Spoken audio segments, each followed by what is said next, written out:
life for and giving gold away, because obviously there's no global gold for these dragons, so you don't lose anything other than those buffs. And right now it's just the 8% AD and AP and the 15% damage to minions, which does allow Brixton to clear these waves pretty easily now. I'm just questioning whether Sam Hodge needed to make that flash play. They could have potentially gone for the Miracle Steal. Not sure the flash smite was worth it. No, I totally agree. And I feel as well that when you know that you haven't got positioning on Dragon and you know that you're most likely going to lose it, you generally see teams going towards that mid lane for a push, get a load of damage onto that and possibly take the tower. Or you see them going towards the bot lane as well, as we do see Proper Panda jumping on top of Shawzy. Oh, the charm lands as well. That's going to be a dead Shawzy. Brixton coming in, they take the tower. They can keep going on this. They've got a huge minion wave.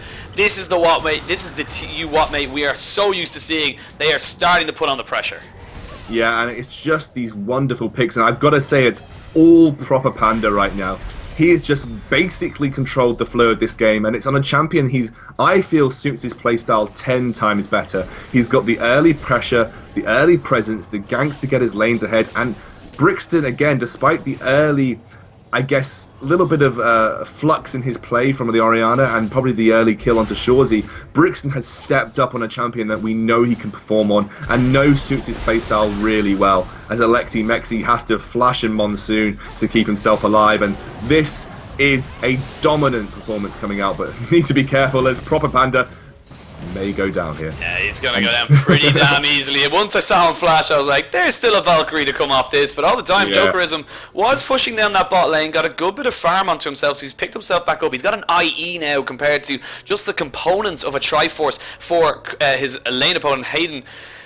I really feel right now that, you know, Watmate are trying to take this momentum. They're kind of overextending a couple of times. We saw it in the bot lane when Propaganda Panda died to that turret unnecessarily. We see it again there when they tried to all jump on top of Janna. It didn't really work out. You're ahead. Just calm down a little bit. Make sure you get what you need and then move forward from that, because they say that they're trying to go in hard on this. Proper Panda trying to go in. They get the Dark Shackle, the Soul Shackles, and the Dark Binding. They're trying to go in on top of it. There comes the Jinx ultimate right down. They're trying to keep going. Keys did use get exhausted though in the process of that, and they do end up getting a kill and to bend the tower. So not too bad realistically in favor of Watmate. Again, that could have been a lot worse because they did get engaged upon if they didn't have, you know, all these different ultimates. But oh my god, the damage coming out from Jokerism there does force everybody back, and he's actually going to get force a flash as well. The Dark Binding doesn't hit purely for that, and it's more and more pressure coming down now. We do see Corky though taking that bot lane turret. There's going to be a little bit of respite for Electi, but again, pressure starting to be pushed up. But it's still only a 2,000 gold lead, so it's not huge and it's not insurmountable. Not at all.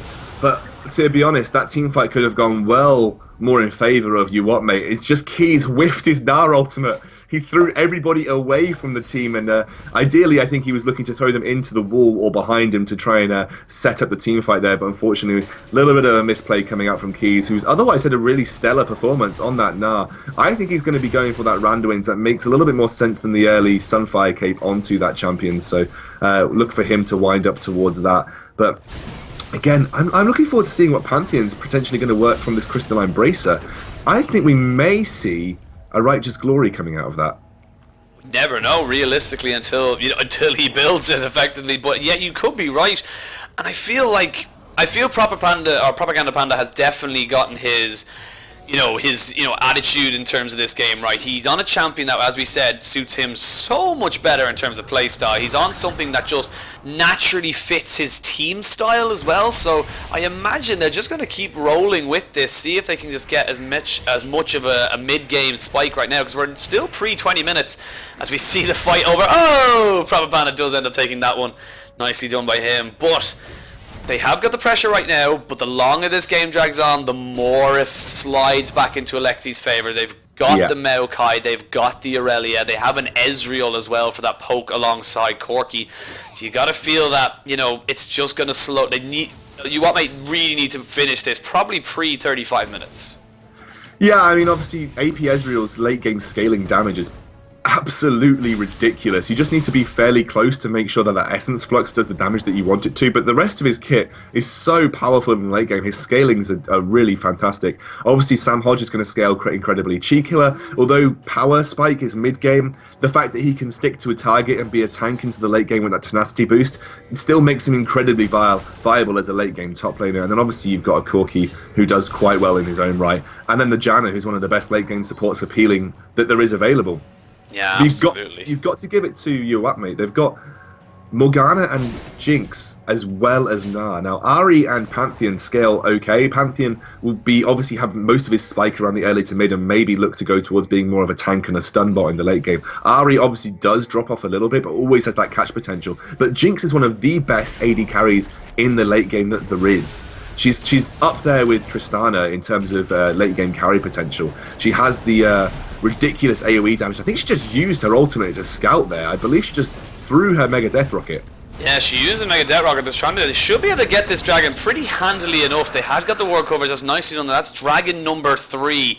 You what, mate? Really starting to stack them up, and that's 20 minutes in. And oh no, Hayden, you are going to get caught out, my friend. They're going to land the charm. It's going to use the proper Panda ultimate as well. Grand Skyfall did come down. Key's going to find 3 people there, and poor positioning realistically from you, Electi. And good narrow to me, flashes in, trying to get on top of Shaldi. They actually got the Dark Binding as well on top of him. They're going to get everything. The single target CC is going to be landing on Shaldi. He's going to go down. Keys comes in again. They're going to try lock down one more Chi Killer. Few more auto attacks. Will he get caught out? I don't really know. One more auto attack should do it. There it is. They do get the kill, and they turn straight onto that mid lane second tier turret. That was a great catch out there for you, mate, and they come out 20 times the better, getting a turret, the dragon, and a couple of kills under their belt. Yeah, you can have that animation queuing, but you're still going to be locked up after you use your arcane shift there. And I bet Jokerism wish he hadn't blown that Super Mega Death Rocket earlier, because he could have picked up a multiple set of kills under that turret there. But still, you what, mate, firmly in the driving seat. And to be honest, Electi are starting to struggle. They are the ones showing weakness this game round, and WYZIU narrowly escaping his back there. Right now, I mean, it's all on you what, mate. They can do whatever they like with this game at this point in time, and Jinx is just so close to hitting that massive power spike of the Static Shiv and Infinity Edge. Yeah, really scary times right now, and only a Triforce on Corki. So effectively the mid-game power spike that we usually see from Corki over these late-game ADCs like Jinx, like Twitch, like Tristana, it's just not going to be there. She will have her Static Shiv. She'll probably pick up a Vamp Stepper just for the sustain as well. She's going to be so powerful that it's not going to matter that he has his Triforce and Sork Shoes, and he might possibly go to Bloodthirst. I've seen some people go with a Last Whisper as well, and they do nearly catch him out. They do land the charm. He is going to pop his ultimate, but there's 3 people there. You are going down. Brixton picks him up for himself. That brings his tally to 5, 1, and 2. You gotta feel, as you said, Brixton on these kind of assassin type champions is just twice as good than he is on people like Orianna. It just seems to fit him and his team so much better. It is, and it's just the way Brixton plays. He's just so much better at landing skill shots like the Scatter the Weak on Syndra, like that Charm on Ahri, and then going for these singular line skill shots with the Orb of Deception and making plays based off those kind of things. It's just why he suits the Morganas and the Ahris and things like that. I know Morgana's not technically classified as an assassin, but his Morgana's mid is really strong because he's really good at landing those Dark Bindings when they count. And that is just what you're seeing in this game. Brixton is making the plays when they count, making the charms, making those really clutch DFG combos with his Orb of Deception, etc. So, I mean, it's just really difficult now for Electi. And Sam Hodge, picking a jungler that is renowned for these point-and-click heavy gank presence, is struggling right now, has had 0 impact. Oof. Nearly stealing the blue buff as well, but I totally agree. Maokai, 0-3, 81 CS. He's 4 CS ahead. He hasn't got any kills. The only thing he's actually done is probably die, and it's really just not going well for him and his team right now. And I just feel like, you know, Maokai just wasn't the champion for him this game. I feel that it's just it takes too long to scale up. It takes too long for them to try and get there. As we do see, she's going to be a little bit of aggression through it onto Propaganda Panda, as we see now. More turned around. They're trying to go back onto Hayden. He pops down the Ignite. He will have one more Spirit Rush, but it's not going to be enough. He will get shut down, though. A little bit of over-aggression. He nearly got the kill that he needed to, but it wasn't enough in the end. And Nara and Aurelia were in the bot lane. Both have TP. Neither used it. It's going to be a siege now in this mid lane, and without Ari, you really feel like they're going to struggle to try and clear this. Not going to be able to defend it. It should be a tier 1 going down, and possibly another one going down in the top lane if they choose to rotate. Yeah, I mean, that was really clutch, and if there had been backup for Brixton there, that surely would have been a swinging team fight in favour of Uwatme, but unfortunately Brixton was trying to solo. Oh, I hate that. No. Oh, no. I mean, that was... If he wasn't going to get picked off by Joker as a propaganda panda, surely was going to get the killing blow, and right now it's just looking very dire. Electi really can't do anything right at this point. They're trying their best. Oh, Shorty! Goodbye, my son! He is going to go down. Wizyu picks that one up with the last tick of Ignite. Wizyu, what is with these dark bindings? He is just finding people. The first one with a ward, the second one was completely blind. Just a great, great prediction, if you like, as we do see now Brixton and everyone else on the side of Uwatme going for that Baron. They're going for the game ender, as realistically. Brixton going to jump on a cheek killer now, chunking him down completely, and that could be a Baron going over. Keys able to tank that one up nicely. That's Baron now in favour of Uwatme, and the Scuttleball going to take the wrath of the Baroned up Uwatme team. They're going to back away, siege up, and try and end this game. They should be able to get an inhibitor right now because they are just on form with these champions. Yeah, and I feel like Shorzy has had a pretty stellar game in terms of in this mid lane. He's done alright, he's farmed really well. He's doing good ultimates to defend, but he just hasn't had that roaming impact and managed to get that AP Ezreal ahead. You need to be ahead on that AP Ezreal because then you start to do real damage with all of your skills. He's been stuck on just the Boots of Lucidity and that Athene's completed items. I mean, he's been stuck on those for a very long time now. I think almost 10 minutes he's been stuck with just those 2 completed items. He's now picked up a needlessly large rod and a sheen, but obviously he needs that Lich Bane if he wants to get towards the power spike of those Mystic Shots doing incredible damage, because obviously Mystic Shots proc on hit effects. So you cast the ability, you have the Lich Bane effect, and once the Mystic Shot hit, it applies it. That's why the Lich Bane works so well with AP Ezreal. He's not opting to finish that. I think the build path, I don't think the build path's changed for Lich Bane. I can't quite remember, but he's picked up a needlessly large rod. So if it does build up a needlessly large rod, then I can eat my own words. But there you go.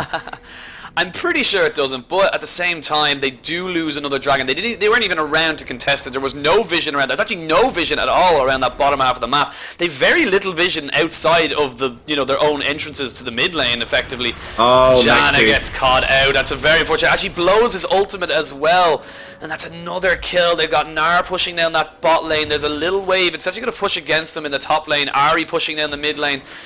Brixton able to push that one. Keys keeping his team, constantly aware, and that's going to be another tower going in favour of Uwatme. They're just going to tank it up. They don't even care. They're going to get that one there now. Ari did push up the mid lane. This is huge now. They've got Baron up. They've lost Janna. There's the kite gone. The Dark Binding lands on the Hayden. They drop down the traps as well. That Cannon minion is shooting from such a long way away, but still they don't really get the damage down onto the tower really at all. Mid lane though did take quite a sizable chunk, and Shazi needs to be a little bit more careful with his positioning, but again it's just going to be more and more. Unfortunately, they get the bot lane inhibitor. They're trying to push this back in. This is just Uwatme pushing down on all fronts. Keys gets jumped on by Aurelia. Hayden going to come in. Here comes the Super Mega Demo, blocked up by Sam Hodge, but he's going to go down. He is a sacrificial lamb. Surely that will be inhibitor number 1 going down in favour of Uwatme. They're trying to get this one back. Binding though. Binding again, just catching out Chi Killer. They're trying to turn this back up. They should be able to pick up another inhibitor. Keys just hacking this down, able to go knock around the Baron pit, or it's not the Baron pit. Flashing gaze, they able to get it down. A Zonya's used as well to stop everything. Shazi trying to jump on top of Jokerism. He's not going to be able to get away from this though. Proper on the Panda. Chi Killer just jumps in, flashes in, trying to get a kill. He gets one. Dark Binding again hits and gets a double kill. That is 2 inhibitors now for the side of Uwatme, and they lose 1 turret and 1 kill.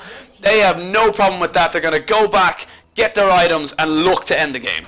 Yeah, I mean, this is Uwatme, and they are decisive. They are making the proactive plays. This is the kind of team we expect to see from a potential Four Nations qualifier, and they are not done in this best of 3 just yet. They will not roll over and take it from Electi. They're just going to fight back with every essence that they've got, and it's Brixton and Proper leading the charge, 6, 2, and 4 on both of their champions. These guys are the guys that had the poor game last game, and when they needed to step it up, they have stepped it up.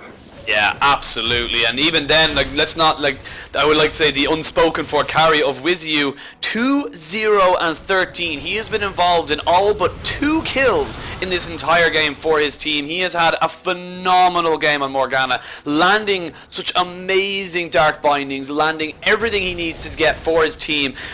He's been in the right position at the right time every single time. And you've just got to feel for Electi coming out of the last game where they were nothing less than dominant. This one they've looked completely and utter lackluster, and it's just not gone their way at all.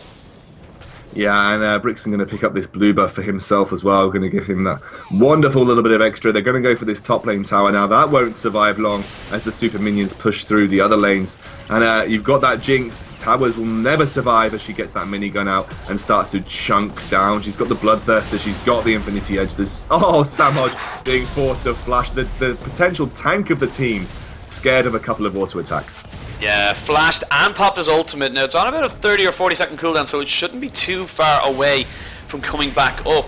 But again, they are sieging up. There are 2 waves of super minions coming in from the mid and the bot lane. This, you feel, is last chance saloon for Electi to be able to end this in a 2-0. It looks most likely to going to a 1-1 with Uwatme pretty much turning around and saying, you know, we lose a ban, it doesn't matter. You still have to fear our team fighting presence, if you like. They actually jump onto Mexi, who actually uses ultimate and actually brings everyone away from Samhoj, who goes down almost instantly. Wizu, it's taking so much damage. They're trying to jump onto him. They get one more auto attack onto Janna. She goes down. Propaganda Panda, Jonna jump in as well, using the Grand Skyfall. They get one more down. Hayden forced the flash. I don't think he's going to get away. It's going to be another one going down to Propaganda Panda. That's going to be the game. Shazi, the only one left alive. Nexus turret's going down. Uwatme come out in a 31-minute game. They bring the series to 1-1.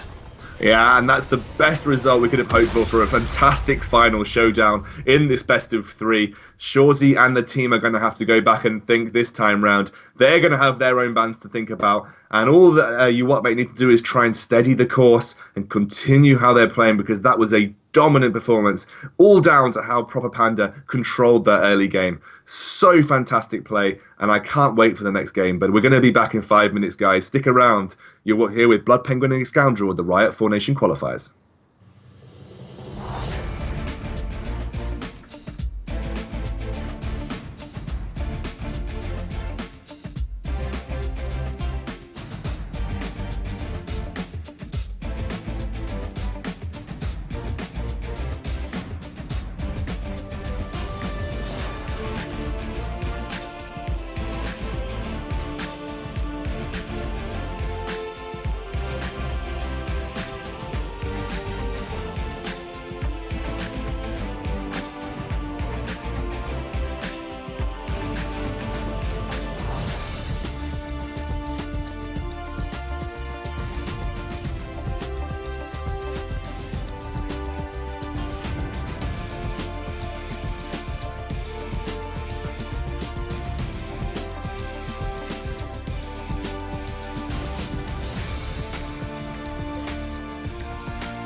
Hello, ladies and gentlemen, and welcome back to the Four Nations Riot Online Qualifier Best of 3 between you Whatmate and Electi Gaming. We are at the Game 3, excuse me, we fumbled a little bit. It's been so exciting. We are Game 3 between these two sides. This is a now all or nothing. Winner goes through to the last day. Loser, unfortunately, the season ends for them. Realistically, both teams showed amazing games so far. What have they got to do to finish off these series to get that last spot? Well, I've got to say, Bloodpenguin, I've had a bloody fantastic time casting with you today, and I'm looking forward to this last in this best of 3. It's going to be an absolute belter. So, Electi have got the first pick again. That's something that's going to be big for them because they've got, coming into this last pick,